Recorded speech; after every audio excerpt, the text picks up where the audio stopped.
At first, there was nothing. And out of nowhere came a raw, wild, fantastic Minecraft SMP.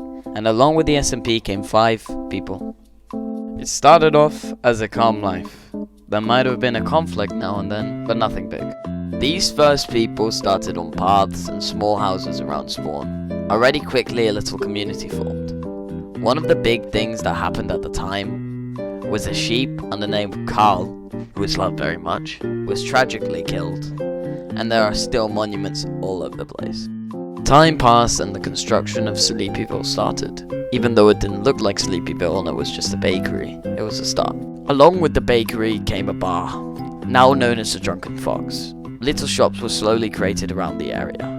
After many deaths of beloved iron golems, the gods had listened to our prayers and removed monsters from our world and conflict. But quickly people came unhappy and prayed for it all back. The gods replied with a world named Chaos, which would be constantly night and have monsters and allow conflict and evil. With this came small conflicts and chaos.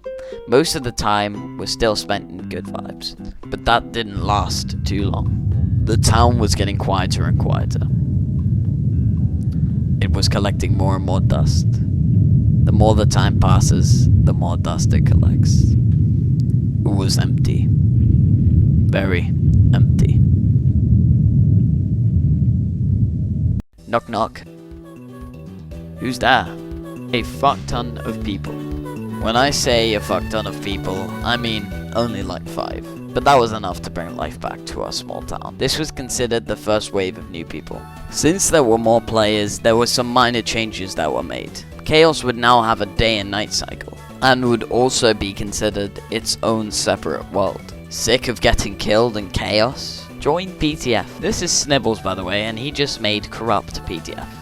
PTF, which stands for Peace Task Force, vowed to kill everyone non-PTF in Chaos. Something else that happened in that time was a zombie pigman named Oliver. He was very popular, but he died pretty quickly.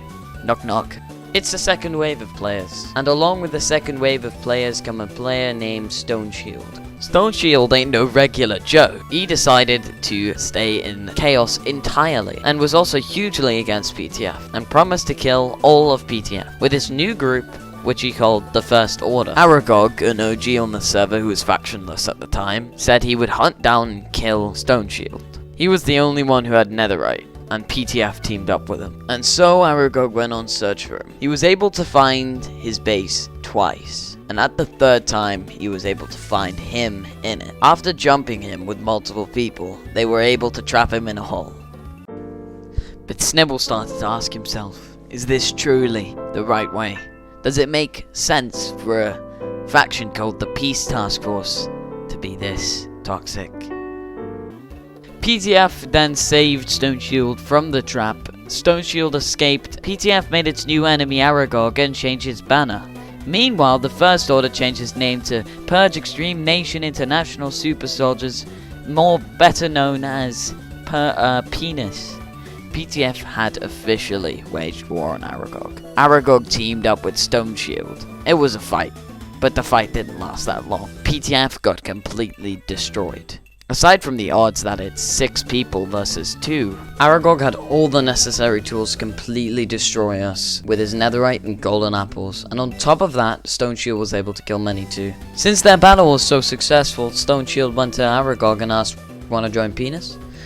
And he said yes. They changed the name to a more suitable Scarlet Spartans and changed their banner. Because PTF was still angry about losing against Aragog, they decided to wage war on the Scarlet Spartans. And so, it came. This war was a lot more advanced than the last time. PTF was more prepared, and the Scarlet Spartans as well. Video link above. It was a long fight. Many withers were spawned, and many people were killed. But in the end, the Scarlet Spartans ended up retreating. Quickly after the war, a new faction came to light, Coalition Anarchy, better known as CA. CA quickly became popular with 14 members. The general, known as Charlie 2637, and a group under him started attacking and jumping PTF members, even though the leader Daniel Carlisle didn't agree to it. Getting closer to a war, Daniel Carlisle, at a boiling point, decided that PTF should take over CA and its base and its members. Finally, peace, right? No. A new wave of players came, and a group named the Anarchists appeared. After the Anarchists started jumping PTF in chaos, they decided to take care of the issue. Quick recap. Lazy Tourist, one of the old CA members, became a spy for PTF and was spying on the Anarchists.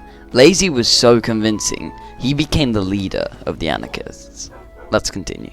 Here comes the Second War. Or should I even call it a war? It was more like a slaughter. PTF and Scarlet Barnes teamed up because they both equally hated the Anarchists. The Anarchists were evaporated, and they were pretty much wiped off the face of the earth after the fight. It's finally over, isn't it? As the wars finally died down, we're starting to see more civilization and economy happening.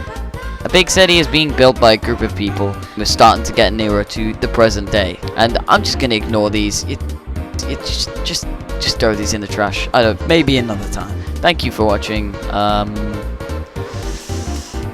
See you next time.